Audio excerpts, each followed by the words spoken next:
Pendant des années, Sophie Marceau a incarné l'élégance, la liberté et la discrétion à la française. Depuis ses débuts éblouissants à seulement 13 ans dans la boom, elle a grandi sous le regard du public, mais toujours en gardant un espace sacré pour son intimité. Chaque histoire d'amour, chaque rupture, chaque silence a été scruté, commenté, exagéré. Pourtant, jamais l'actrice n'a cessé de fasciner. Aujourd'hui, à 58 ans, celle que l'on croyait définitivement retirée du tumulte des sentiments vient de bouleverser ses fans.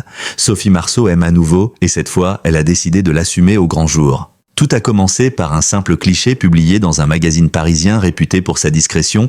Sophie Marceau, souriante, main dans la main avec un homme inconnu, dans les rues de Montmartre. Pas de mise en scène, pas de pose calculée, juste une femme apaisée, rayonnante, à l'image de ce qu'elle a toujours revendiqué. La vérité du cœur. En quelques heures, les réseaux sociaux se sont enflammés. Les internautes ont cherché à deviner qui pouvait bien être cet homme capable de ranimer la flamme de celle que beaucoup considéraient comme une âme solitaire. Quelques jours plus tard, l'actrice a confirmé l'information lors d'une interview exclusive donnée à un grand hebdomadaire français. « Oui, je suis amoureuse », a-t-elle déclaré avec son légendaire sourire discret. Puis, après une courte pause, elle a ajouté « Je crois que j'ai enfin trouvé la paix ». Ces mots, prononcés avec une sincérité désarmante, ont suffi à bouleverser la France entière. Car derrière cette révélation se cachait une autre nouvelle. Sophie Marceau va se marier. L'identité de l'homme est restée secrète pendant plusieurs semaines. Certains médias ont cru reconnaître un producteur, d'autres un écrivain ou un architecte. En réalité, selon les confidences de proches, il s'agirait d'un médecin humanitaire rencontré lors d'un voyage en Asie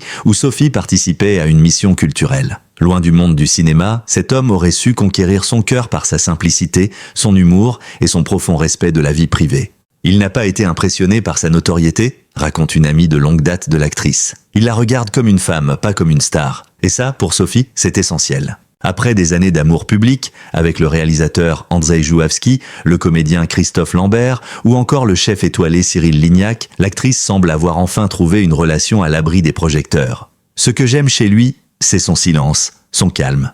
Il ne veut rien prouver. Il est là, simplement, aurait-elle confié à un proche. Ce nouvel amour n'est pas seulement une rencontre sentimentale, c'est une renaissance. Sophie Marceau, après des décennies d'une carrière éclatante et d'une vie parfois tourmentée, semble renaître à elle-même. Ceux qui l'ont croisée ces derniers mois parlent d'une femme transformée, plus détendue, plus lumineuse, presque rajeunie. Il faut dire que les dernières années n'ont pas été faciles. L'actrice avait choisi de se retirer du devant de la scène après plusieurs drames personnels et une profonde lassitude du système médiatique. Dans une rare interview, elle confiait « J'avais besoin de silence. J'ai passé ma vie à être regardée. J'avais envie enfin de regarder moi-même. » C'est dans cette parenthèse, loin des caméras, que l'amour est venu frapper à sa porte. Ce n'était pas prévu, dit-elle. On ne décide pas de tomber amoureux à 58 ans. Et pourtant, quand c'est là, tout redevient possible. Ce qui frappe dans le discours de Sophie Marceau aujourd'hui, c'est la sérénité. Elle n'a plus peur d'aimer, ni d'être aimée. Fini les amours tumultueuses et les relations marquées par la passion destructrice. Cette fois, elle revendique un amour mûr, apaisé,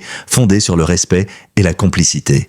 À 20 ans, on aime pour se prouver qu'on existe. À 58, on aime pour se sentir vivant. L'actrice incarne ainsi une nouvelle forme de féminité, celle d'une femme libre qui ne se définit plus par son âge ni par le regard des autres. Dans un monde où tout va vite, où les histoires se consument sur les réseaux sociaux, sa démarche sonne comme un acte de résistance, croire encore à l'amour vrai, celui qui ne fait pas de bruit. Les réactions du public ont été à la hauteur de l'attachement que les Français portent à leur Sophie nationale. Sur les réseaux, des milliers de messages ont afflué. Enfin, elle mérite le bonheur, je pleure de joie pour elle, Sophie, c'est notre symbole à toutes, la preuve qu'il n'est jamais trop tard pour aimer. Pour beaucoup, cette annonce est plus qu'une simple nouvelle people, c'est un message d'espoir. Car Sophie Marceau n'a jamais triché. Elle a vieilli sous nos yeux, avec ses rides, ses doutes, sa tendresse. La voir heureuse aujourd'hui, c'est un peu comme si la France entière retrouvait un morceau de son propre rêve. Le mariage, selon des sources proches, devrait avoir lieu au printemps prochain dans un cadre intime. L'actrice aurait choisi la Provence, région qu'elle affectionne particulièrement, entre champs d'oliviers et collines dorées. Une cérémonie simple, entourée seulement de sa famille, de ses amis les plus proches et de quelques artistes de cœur. Ce ne sera pas un mariage mondain, mais un mariage d'amour, a confié un proche. Certains affirment même que son fils, Vincent Jouhawski, jouera un rôle central lors de la cérémonie, symbole d'une réconciliation entre les différentes étapes de sa vie. L'actrice aurait également souhaité rendre hommage à son ex-compagnon disparu, Andrzej Jouhawski, en déposant une rose blanche à sa mémoire lors du jour J. Quand on l'écoute aujourd'hui, Sophie Marceau semble plus sereine que jamais. Elle parle d'amour sans exaltation ni peur, avec cette sagesse que seule la vie peut enseigner. J'ai longtemps cru que l'amour devait être une tempête. Maintenant, je sais qu'il peut être une brise. Et c'est encore plus beau, confie-t-elle dans une interview télévisée récente.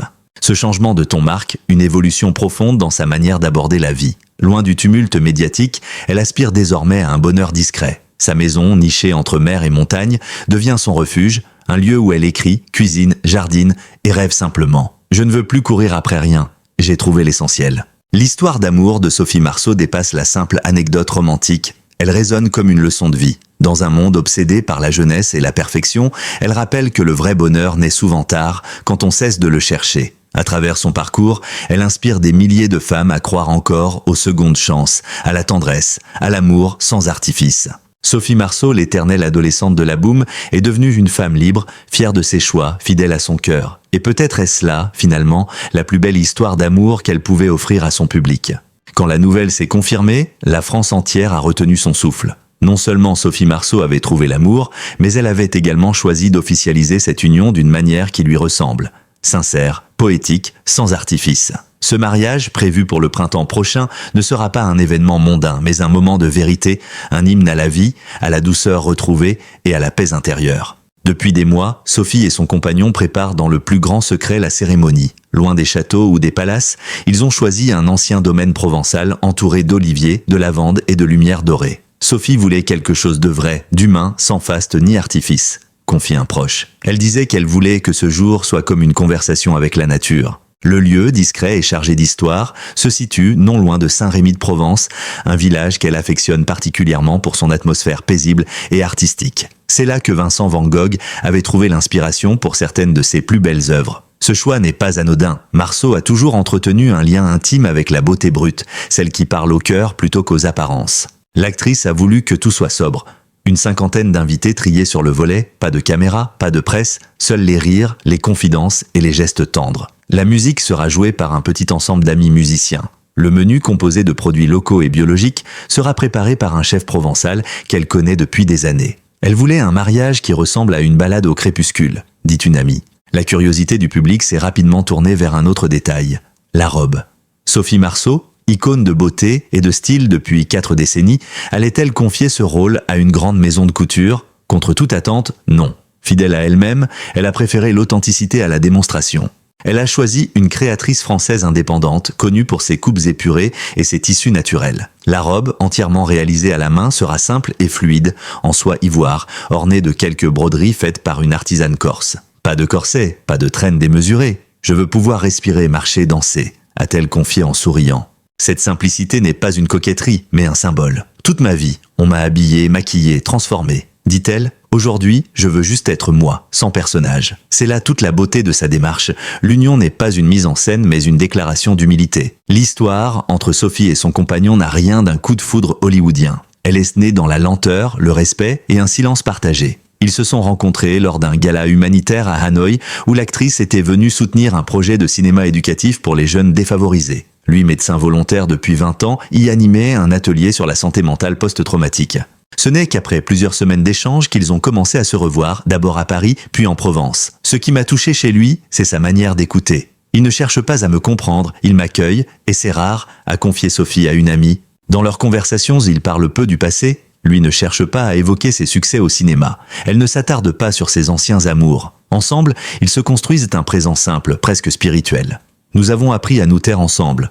C'est dans ce silence que j'ai compris que c'était lui. Depuis cette rencontre, ceux qui la connaissent le mieux affirment qu'elle a profondément changé. Ce n'est plus la femme en colère contre les médias ou l'artiste fatigué de la célébrité. C'est une femme apaisée qui a trouvé un équilibre rare entre solitude et amour. Elle a repris la plume. Chaque matin, dans sa maison du Sud, elle écrit quelques pages, parfois des poèmes, parfois des réflexions sur la vie, l'âge, le passage du temps. L'amour m'a redonné la voix, confie-t-elle. Elle dit avoir retrouvé une énergie créatrice qu'elle croyait perdue depuis des années. Son entourage remarque aussi une autre métamorphose. Elle rit plus, elle cuisine, elle reçoit ses amis, elle prend le temps. Fini le tourbillon parisien, les tapis rouges, les angoisses de tournage. Elle parle d'un futur simple, un potager, des livres, et lui. Pourtant, derrière cette douceur retrouvée, il y a aussi une grande lucidité. Sophie Marceau n'idéalise plus rien. Elle connaît la fragilité de la vie, la douleur des séparations, la solitude des grands succès. Mais c'est justement cette lucidité qui rend son amour si solide. Ce n'est pas un rêve, c'est une évidence. Parmi les proches de l'actrice, la joie est palpable mais teintée de prudence. Ceux qui l'aiment savent à quel point elle a été blessée par certaines histoires. Après sa rupture avec Christophe Lambert, elle avait juré de ne plus se laisser entraîner dans le cirque sentimental. Elle a mis longtemps à rouvrir son cœur, confie un ami de longue date, mais cette fois c'est différent. Il ne veut rien d'elle, si ce n'est partager la lumière du matin. Son fils, Vincent, aurait accueilli la nouvelle avec bienveillance. D'après une source familiale, il aurait déclaré « Maman a tout donné dans sa vie. Si elle est enfin heureuse, je le suis aussi. » Une bénédiction qui a profondément ému l'actrice.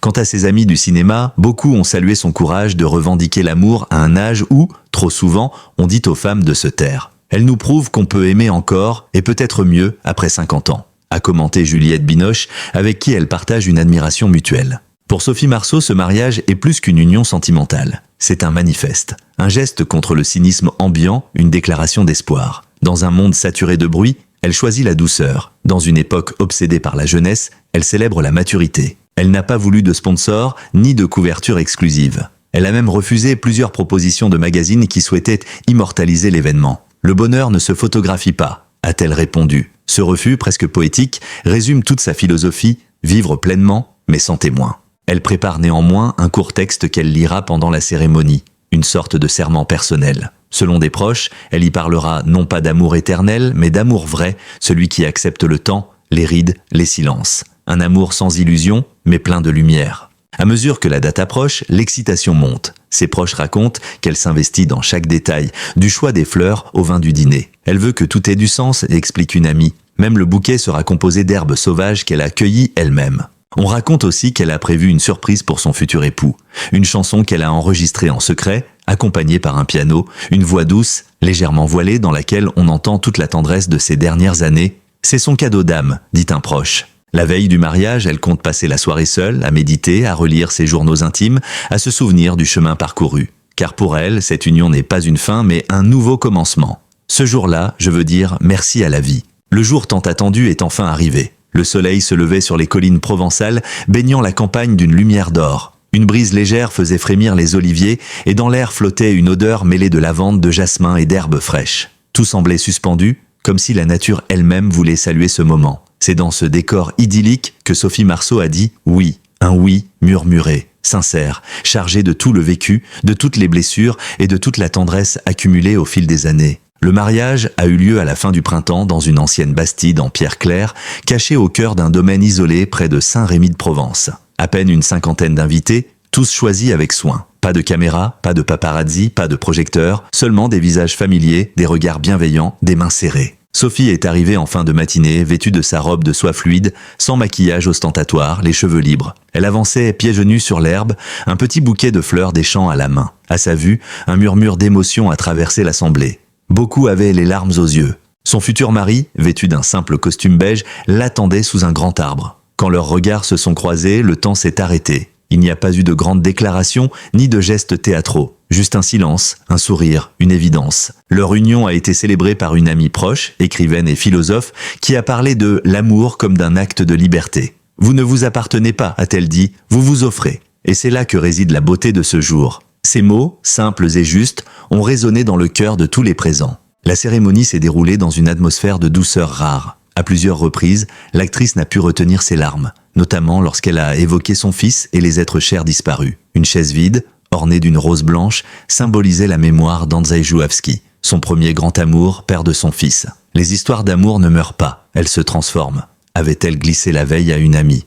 Après l'échange des anneaux, un petit orchestre s'est mis à jouer un air de piano composé pour l'occasion. Puis, contre toute attente, Sophie a chanté. Sa voix, fragile mais émouvante, a rempli le jardin d'une chaleur inoubliable. Elle a interprété une chanson qu'elle avait écrite pour son compagnon, une déclaration intime « Je n'ai plus peur du temps quand tu me tiens la main ». Ce fut un moment suspendu, presque irréel. On raconte que même les techniciens chargés de la sono pleuraient discrètement. L'émotion était palpable, pure, sans phare. Le déjeuner qui a suivi ressemblait à une grande table d'amis. Sous les tonnelles de vigne, on servait du vin blanc frais, des tartes aux légumes, des fromages du pays et un gâteau aux figues préparé par une amie d'enfance de Sophie. Pas de menu sophistiqué, pas de protocole, simplement la convivialité et la sincérité d'un repas de famille. Entre deux rires, les invités ont évoqué leurs souvenirs avec l'actrice, ses débuts dans la boum, ses fous rires sur les plateaux, ses silences, sa gentillesse. Chaque mot semblait un hommage à la femme qu'elle est devenue. Une femme libre, fragile et forte à la fois. À la fin du repas, son compagnon s'est levé et a prononcé un discours simple. « Je n'ai jamais voulu conquérir Sophie Marceau,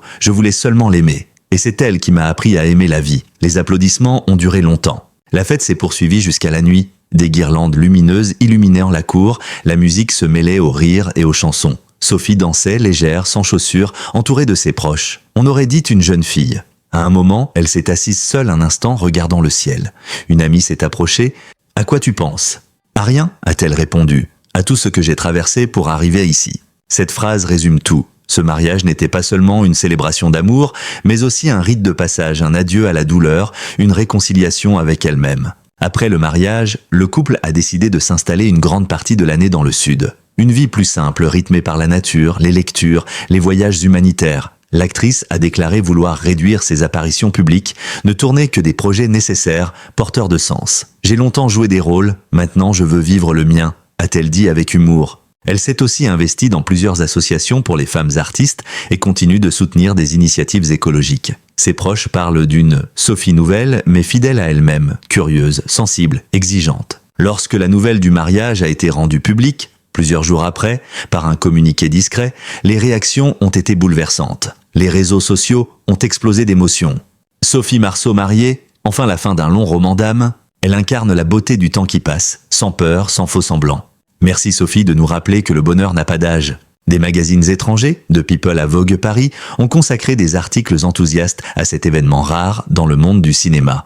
Une star mondiale qui choisit la simplicité absolue. Pour beaucoup, ce mariage marque la fin d'une ère, celle des amours publics et des illusions médiatiques, et l'ouverture d'une autre, plus intime, plus vraie. Sophie Marceau, par ce mariage, a une fois de plus bousculé les codes. À 58 ans, elle offre au monde une image de la femme mature épanouie, libre d'aimer et d'être aimée sans justification. Elle montre qu'il n'est jamais trop tard pour recommencer, qu'il n'existe pas d'âge pour dire « je t'aime ». Son geste inspire profondément. Dans un entretien donné quelques jours après la cérémonie, elle a déclaré « J'ai longtemps cru que vieillir, c'était perdre quelque chose. Aujourd'hui, je sais que c'est le contraire. On gagne en profondeur, en clarté, en légèreté. » Elle parle de l'amour, non pas comme d'un miracle, mais comme d'un travail du cœur.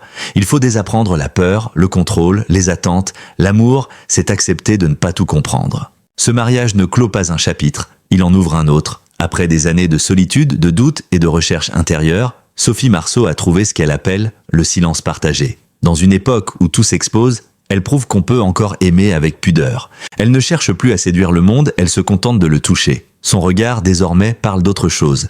D'équilibre, de paix, de vérité. Comme le dit une phrase qu'elle a glissée dans son discours de mariage, « Je ne veux plus être une héroïne de film. Je veux être la femme qui rentre à la maison et trouve celui qu'elle aime, simplement. » L'histoire de Sophie Marceau et de son compagnon dépasse la chronique sentimentale. C'est un récit universel, une parabole sur la résilience et la possibilité de renaître. Elle nous enseigne qu'après les tempêtes, après les années d'incertitude, il y a toujours une lumière. Et que parfois cette lumière prend la forme d'un regard, d'une main, d'une présence tranquille. Dans les semaines suivant le mariage, plusieurs journaux ont parlé d'un acte de grâce. D'autres ont évoqué une renaissance spirituelle. Et c'est peut-être là la clé de tout. Ce mariage n'est pas une fin heureuse, c'est un point d'équilibre, une réconciliation entre la femme, l'artiste et l'âme. Quelques mois plus tard, Sophie Marceau a été aperçue dans les rues d'Aix-en-Provence, lunettes de soleil, panier à la main, riant avec une amie. Les passants l'ont saluée avec discrétion, elle a répondu d'un signe de tête, simple, chaleureux, elle n'a plus besoin de jouer. Son histoire, aujourd'hui, n'appartient plus au cinéma, mais à la vie. Et dans ce monde souvent cynique, elle nous rappelle que la beauté existe encore dans la vérité, la lenteur et le courage d'aimer. Le vrai bonheur, c'est quand la vie devient un film dont on n'a plus besoin d'écrire le scénario. Sophie Marceau.